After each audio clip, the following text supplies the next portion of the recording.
अच्छा लगा। मेरा कलेजा ठंडा हो गया। ये तस्वीरें दिखाकर क्या साबित करना चाहता है तू? क्या साबित करना चाहता है तू? तो चाहे लव जिहाद का काल्पनिक डर हो या नोटबंदी की कड़वी हकीकत, इतिहास की उलझने हो या भविष्य के रास्ते, बात बात पर मोदी जी ने झूठ बोलकर इस देश को खूब गुमराह किया। लोगों ने बड़े भरोसे के साथ उन्हें 2014 में देश की कमान सौंपी थी। उन्होंने जनता से केवल 60 महीने मांगे थे, जबकि जनता ने उन्हें फिर से 60 महीने दे दिए। लेकिन झूठ का अपना कारोबार मोदी जी समेट ही नहीं रहे, जबकि लोगों ने तो उन्हें सपनों का सौदागर माना था। वे झूठ के बाजीगर साबित हो रहे हैं। म्यूजिक। जितनी बार बोल सकते हैं झूठ बोलो, झूठ बोलो, झूठ बोलो, झूठ झूठ बोल, झूठ झूठ बोल, झूठ झूठ झूठ बोल, झूठ झूठ बोल, झूठ झूठ बोल, झूठ झूठ बोल, झूठ झूठ बोल, झूठ बोल, झूठ बार बार बार बार झूठ बोलो, झूठ बोलो, बार बार बार बार झूठ बोलो, झूठ बोलो, बार बार बार बार झूठ बोलो, झूठ बोलो, बार बार बार बार झूठ बोलो, झूठ बोलो। तुझे प्लेन में बैठा लूं क्या, दुनिया घुमा लूं क्या, तेल हुआ महंगा तुझे छूट पे उड़ा लूं क्या। तुझे प्लेन में बैठा लूं, दुनिया घुमा लूं, तेल हुआ महंगा तुझे छूट पे उड़ा लूं क्या। नमस्कार दोस्तों, मैं डॉक्टर अरुणेश यादव और आपके सामने एक नया मुद्दा लेके आया हूं, या फिर हम ये कह सकते हैं कि मुद्दा बड़ा हॉट है और बाकी सब डॉट डॉट है। सीधा मुद्दे की बात की जाए, मुद्दा है प्रधानमंत्री जी की रैली, जो कि अभी 2-3 दिन पहले रैली हुई। उसमें एक वीडियो सामने निकल के आ रहा है और उस वीडियो में प्रधानमंत्री जी अपनी जो उपलब्धियां हैं उन उपलब्धियों को बताते हुए ये कहते नजर आए हैं कि गाय या जो पशु अब दूध नहीं दे रहे हैं, तो उन पशुओं का अगर गोबर निकाला जाए तो उस गोबर को भी वो एक बड़े लेवल का रोजगार बना सकते हैं युवाओं के लिए। एक तो बात ये हो गई। दूसरी बात, अमित शाह जी जो गृह मंत्री हैं, वो एक रैली में, रायबरेली में रैली हो रही थी, उस रैली में साफ तौर पे ये कहते हुए नजर आए कि जो बच्चा 12th करके इंटरमीडिएट करेगा उसको भारतीय जनता पार्टी की सरकार टैबलेट और लैपटॉप देने का काम करेगी। तो इन्हीं पे बात करते हैं, क्योंकि मुद्दा हॉट है और बाकी तो आपको पता ही है, सब डॉट डॉट है साहब। तो बात करते हैं प्रधानमंत्री जी की। आखिर प्रधानमंत्री जी को इस तरीके का विवादित और उल जलूल बयान क्यों देना पड़ा, जहां एक तरफ यूक्रेन और रूस का मुद्दा चल रहा है और तमाम जो वैश्विक शक्तियां हैं, तमाम जो देश हैं, देश दुनिया के जो देश हैं, चाहे अमेरिका हो, चीन हो, ब्रिटेन हो और यूरोप के कोई भी कंट्री हो, तमाम देश रूस और यूक्रेन की तरफ नजर गड़ाए हुए हैं। वहां के जो राजनीतिक घटनाक्रम बन रहे हैं, पूरा विश्व तृतीय विश्व युद्ध की तरफ बढ़ रहा है, तो वो लोग उधर नजर गड़ाए हुए, उनकी नजरें वहां हैं। और हमारे प्रधानमंत्री जी की नजर कहाँ है? प्रधानमंत्री जी हमेशा चुनावी मोड में रहते हैं, प्रधानमंत्री जी चुनाव की तरफ हैं। प्रधानमंत्री जी को चुनाव, सत्ता, इसके अलावा कुछ नहीं दिखता है। कोरोना का सेकंड फेज भी आपने देखा था, उस फेज में जो तमाम विदेशी मीडिया थे, इन सब ने एक खबर निकाली थी कि जो भारत का शासक है वो लाशों के ऊपर शासन कर रहा है। आपने देखा था जो कोरोना की डेल्टा फेज आई थी, उस डेल्टा फेज में तमाम लाखों करोड़ों लोग प्रभावित हुए। और ये आंकड़े अगर देखे जाए, हालांकि सरकार ने वो आंकड़े छुपा लिए हैं, प्रेशर था गवर्नमेंट का, बीजेपी का प्रेशर था, मोदी जी का प्रेशर था, आरएसएस का प्रेशर था, वो आंकड़े जाहिर नहीं किए गए। और उन आंकड़ों की अगर बात करें तो लाखों लोगों की जानें गई। सिर्फ उत्तर प्रदेश की बात करें तो कहने वाले ये कहते हैं कि 20 लाख से ज्यादा जाने तो सिर्फ उत्तर प्रदेश में गई। वो मंजर देखा। आखिर प्रधानमंत्री जी को इस तरह की बात क्यों कहनी पड़ी? क्योंकि पिछले 2 साल से 3 साल से, तकरीबन 2 साल से ऊपर का समय हो गया है और हमारा देश कोविड महामारी से अभी भी जूझ रहा है। वो त्रासदी भरा जो मंजर पूरी देश ने देखा था, तो उसके बाद क्या हुआ? आखिर उस कोविड में जो प्रधानमंत्री जी कहते थे आपदा में अवसर, तो आपदा किसके ऊपर रही और अवसर किसके ऊपर रहा? निश्चित तौर पे आपदा देश की जनता ने देखी, देश की जो आम जनता थी वो प्रभावित हुई। अवसर किसे मिला? अवसर भारतीय जनता पार्टी को मिला, आरएसएस को मिला, भारतीय जनता पार्टी के नेताओं को अवसर मिला, और जो भारतीय जनता पार्टी के बड़े बड़े पूंजीपति थे उनको अवसर मिला। क्या अवसर रहा? थोड़ा संक्षेप में समझते हैं। श्रम कानून को खत्म किया गया।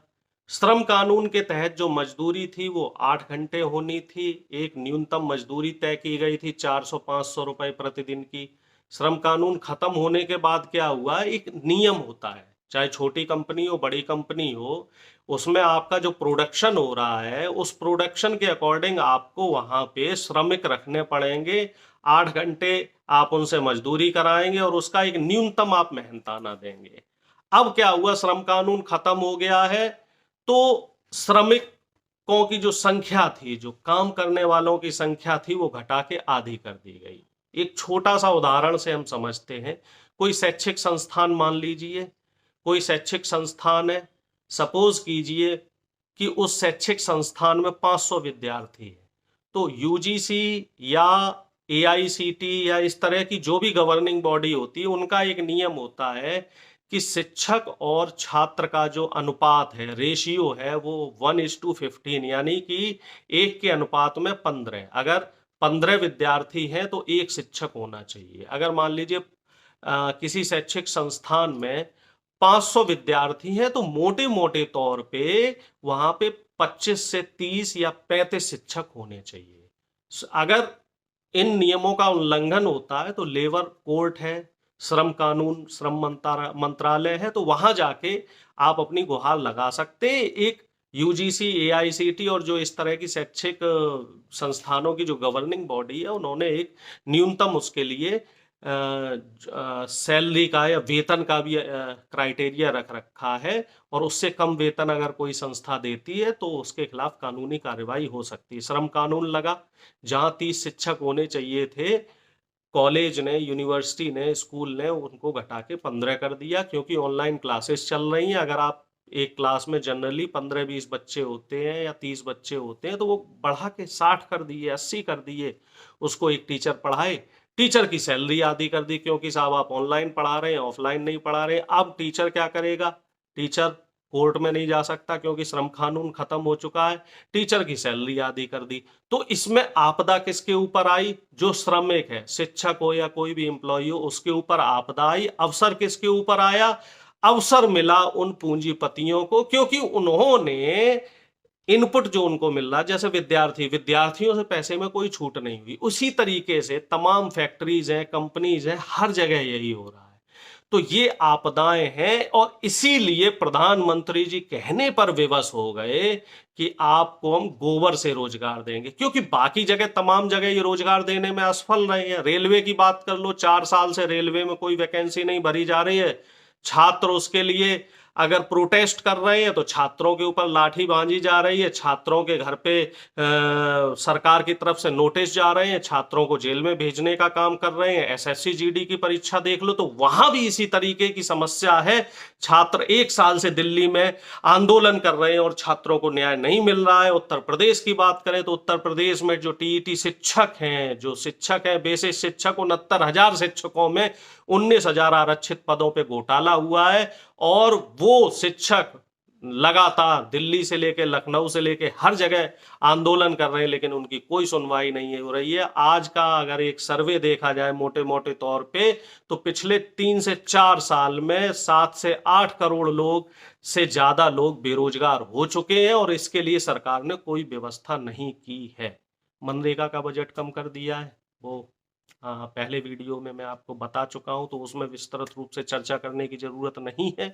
फिलहाल जो बात है वो ये है कि प्रधानमंत्री जी ने जो एक स्वरोजगार योजना बनाई थी, एंटरप्रेन्योरशिप योजना, एमएसएमई योजना, तमाम प्रधानमंत्री जी की जो योजनाएं हैं वो धरातल पे नहीं उतर पाई हैं। योजनाएं पूरी तरीके से फ्लॉप हो गई हैं। क्यों फ्लॉप हुई हैं? क्योंकि इनकी नीयत, नीति और जो दूरदृष्टि है वो स्पष्ट नहीं है, वो साफ नहीं है, उसमें खोट है। सिर्फ बड़े बड़े उद्योगपतियों को, बड़े बड़े पूंजीपतियों को लोन दिए जा रहे हैं।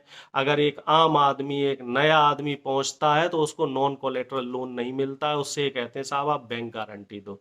अगर उसके पास बैंक गारंटी होती तो आप बैंक के पास क्यों आता, एमएसएमई के पास क्यों आता? अब प्रधानमंत्री जी कह रहे हैं कि हम नॉन कोलेटरल लोन दे रहे हैं। नॉन कोलेटरल लोन कैसे दे रहे हैं? जो बड़े बड़े उद्योगपति हैं, जिनकी पहले से 10 इंडस्ट्री लगी हुई है, उनको नॉन कोलेटरल लोन दिया जाता है। नॉन कोलेटरल लोन क्या होता है? उसमें बैंक गारंटी नहीं लगती। ठीक है, आपका प्रपोजल जाता है, प्रपोजल के बेस पे आपको सरकार लोन दे देती है। एससी, एसटी, ओबीसी और तमाम तरीके की योजनाओं में सब्सिडी भी मिलती है, लोन में कुछ छूट भी मिलती है। तो ये सब किताबी हैं, ये सब ऑन पेपर है। इसका लाभ सिर्फ अंबानी, अडानी जैसे बड़े बड़े उद्योगपतियों को मिल रहा है। हम और आप जैसे लोग इसका लाभ नहीं उठा पा रहे हैं, और हम और आप जैसे लोगों को प्रधानमंत्री जी ने कहाँ छोड़ दिया है? पकौड़े बेचिए या फिर नाली से गैस निकालने का काम, अब गोबर का काम, कल को गौमूत्र से भी कुछ व्यापार बना सकते हैं। इसी कड़ी में हमारे गृह मंत्री जी का बयान है कि 12वीं के बाद जो इंटर करेगा, आप साहब मैंने तो 12वीं के बाद ग्रेजुएशन करी, और जो भी इनकी जानकारी में जो और लोग होंगे तो वो भी 12वीं के बाद ग्रेजुएशन करते हैं। जो सब लोग हैं 12वीं के बाद ग्रेजुएशन करेंगे। तो अब इसका मतलब यही हो गया ना, ये भी जुमला निकलेगा। जैसे 15 लाख वाली बात आपकी जुमला निकली। 15 लाख के लिए बोला गया था कि हमारी सरकार बनेगी, 100 दिन के भीतर हम काला धन लेके आएंगे, डीजल पेट्रोल की कीमत 25 रुपए 30 रुपए हो जाएगी, 2-2 करोड़ रोजगार देंगे हर साल, और हर आदमी के अकाउंट में 15 लाख रुपए आ जाएंगे। और बाद में वही गृह मंत्री जी हैं जो ये कहते हुए नजर आए कि वो तो सब जुमला था। तो कुल मिला के देखा जाए तो ये भी जुमला निकलेगा, क्योंकि 2017 में अगर योगी आदित्यनाथ जी की बात की जाए तो योगी आदित्यनाथ जी ने 70 लाख रोजगार देने की बात की थी, और रोजगार उन्होंने दिए सिर्फ 4 लाख। इस चीज को वो खुद मानते हैं। 12 लाख से ज्यादा सरकारी पद खाली हैं, तो ये क्यों नहीं भरे गए? जिसमें सिर्फ पुलिस विभाग में लगभग 1.5 लाख पद खाली है, तो क्यों नहीं, ये क्यों नहीं किया गया? रोजगार इस समय हमारे प्रदेश की सबसे बड़ी समस्या है। अगर हम उत्तर प्रदेश की बात करें, हर 100 में से 62 युवा बेरोजगार हैं। तो इस पे कौन करेगा इस पे काम? तो इसके लिए गृह मंत्री जी हो, प्रधानमंत्री जी हो, मुख्यमंत्री जी हो, तमाम लोग ये बोल देते हैं कि साहब 2024 तक हो जाएगा, 2027 तक हो जाएगा। जब 2017 में वोट मांग रहे थे, कह रहे थे 2022 तक हो जाएगा। किसानों की डबल आय की बात हो, चाहे महिला सुरक्षा की बात हो, कुछ भी बातें हो, सब जुमला है या सब डॉट डॉट है। हालात आपको पता है क्या नहीं है, लेकिन राष्ट्रवाद की चाशनी चल रही है। अगर आप विरोध करेंगे तो आप देशद्रोही हैं, आप विरोध करेंगे तो आप खालिस्तानी हैं, आप सवाल करेंगे सरकार से तो आप आतंकवादी हैं। जैसे किसानों को आतंकवादी बताया, जैसे युवाओं को आतंकवादी बताया, युवा रोजगार के लिए प्रोटेस्ट कर रहे थे तो युवाओं को आतंकवादी बताने का काम किया गया। किसान अपनी एमएसपी और हक के लिए मांग कर रहे थे, तीनों कानून वापस लाने के लिए मांग कर रहे थे। मैं भी उस आंदोलन का गवाह रहा हूं, मैं भी 13 महीने किसानों के साथ रहा हूं। तो हम लोगों को आंदोलनजीवी, आतंकवादी, खालिस्तानी, पाकिस्तानी, देशद्रोही जैसी संज्ञाएं दी गई। कुल मिला जुला के सब घालमेल है। एक राष्ट्रवाद की, फर्जी राष्ट्रवाद की चाशनी लगा रखी है। सरकार से आप सवाल करें, बीजेपी आरएसएस के किसी आदमी से आप सवाल करें तो सब यही कहते हैं कि राष्ट्र निर्माण हो रहा है, पाकिस्तान डरा हुआ है, 370 हट गई है, राम मंदिर बन गया है। लेकिन सवाल वही है, रोजगार कहाँ है, प्रति व्यक्ति आय कहाँ है? प्रति व्यक्ति आय अगर हम किसानों की बात करें तो 46 रुपए थी 2013 में, जो 26 रुपए रह गई। अगर हम ग्लोबल हंगर इंडेक्स की बात करें तो 2013 में हम 53वें स्थान पे थे, अभी 103वें स्थान पर हैं। यानी कि पाकिस्तान, भूटान और बांग्लादेश जैसे देश जिनकी गिनती हम नहीं किया करते थे, वो भी कहीं हमसे बेहतर है। अगर हम महंगाई दर की बात करें तो हम बहुत पीछे हैं। जीडीपी की बात करें तो हमसे बेहतर जीडीपी बांग्लादेश की है। लेकिन कोई बात नहीं, सब चलता है, क्योंकि साहब राष्ट्रवाद बड़ी चीज है, राष्ट्र बड़ी चीज है, मोदी जी बड़ी चीज है। मोदी जी जो करें वो सब ठीक है, चलने दीजिए। लेकिन कब तक? सवाल यही होता है, आखिर कब तक? हिटलर ने भी जो किया वो कब तक, इस तरह के जो तानाशाही रवैया आखिर कब तक, जनता इसको कब तक बर्दाश्त करेगी? बड़ा सवाल है। बड़ा सवाल आपके सामने छोड़ के जा रहा हूं कि इस तरह का जो भारतीय जनता पार्टी का सांप्रदायिकता का जो मुद्दा है, हिजाब पे मुद्दा कह लो या पाकिस्तान पे कह लो या हिंदू मुस्लिम पे कह लो, ये बड़ी चीज है, या इस समय बढ़ती हुई महंगाई, भ्रष्टाचार, बेरोजगारी, किसानों के मुद्दे, महिला सुरक्षा के मुद्दे, ये देश की जनता के लिए अहम है। आज जो 5 राज्यों के चुनाव चल रहे हैं, जिसमें कि पंजाब, गोवा, उत्तराखंड जैसे राज्यों के चुनाव हो चुके हैं, सिक्किम में, मणिपुर में चुनाव होने वाले हैं, उत्तर प्रदेश में तकरीबन 4 फेज के चुनाव हो गए हैं, जिसमें 230 से ज्यादा सीटों पे चुनाव हो चुके हैं, यानी कि माना जाए कि आधे से ज्यादा सीटों पे चुनाव हो चुके हैं। 403 सीटें, 3 फेज बकाया है। देखने वाली बात यह रहेगी जनता किस तरफ वोट करेगी, वोट की चोट किसे मिलेगी। क्या जनता के लिए हिंदुत्व बड़ी चीज है, राम मंदिर बड़ी चीज है, हिंदू मुस्लिम बड़ी चीज है, या फिर बेरोजगारी, भ्रष्टाचार, आवारा पशु, सांडों की समस्या, महिला सुरक्षा की समस्या, ये बड़ी चीज है। कई सारे सवाल छोड़ के मैं आपके बीच जा रहा हूं। अगर आपको मेरी बातें ठीक लगी हो तो इस वीडियो को लाइक कीजिए, कमेंट कीजिए, शेयर कीजिए, चैनल को सब्सक्राइब कीजिए, और हाँ, अपने बहुमूल्य विचार प्रेषित करना ना भूलें। बहुत बहुत धन्यवाद।